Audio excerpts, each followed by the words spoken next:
Well, the first one's what I mentioned earlier. If you are just brought in as the person on top and plopped in like a cherry on the top, and you had no say on the structure or the people below you, that's a really tough starting point. I think what you see in successful management teams, successful private equity companies and venture capital companies, they tend to invest in leadership teams that have been successful and can handle all this. And they don't just put the cherry on top. They ask the cherry on top, hey, who would you bring in? And so that person says, I know 4 people. I know somebody to be my chief marketing, my CFO. I know, do it.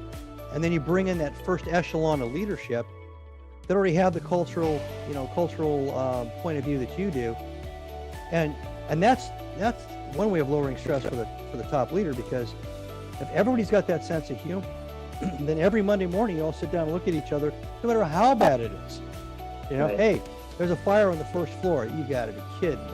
But nobody's right. Like, we're all going to lose our jobs. You know, it's so you see a lot of that in the investment world, where they bring in a top tier team, or they let the CEO bring in a team, and that's an opportunity for the CEO to pull people that they're compatible with, and whatever their culture, whatever their particular cultural aims are. I've never been in that position. I've never been able to just go in and bring in a whole team all at once. I've had to kind of develop people that were there. I eventually did hire some SEALs in, and they went SEALs and Rangers, and they went to got their MBAs from William and Mary and schools of that level.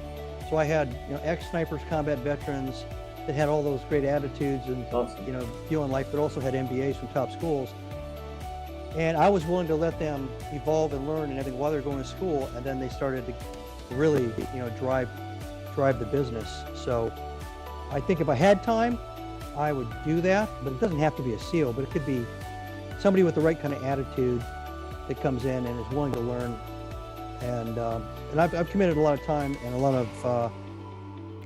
put a lot of effort into people over the years, trying to groom them and prepare them and give them a shot at learning and evolving, hoping and expecting that maybe it takes 2 years or 3 years, but they're gonna be the right person at the right time when I need to scale, and I can put them in place. And I've rarely been let down. That's awesome.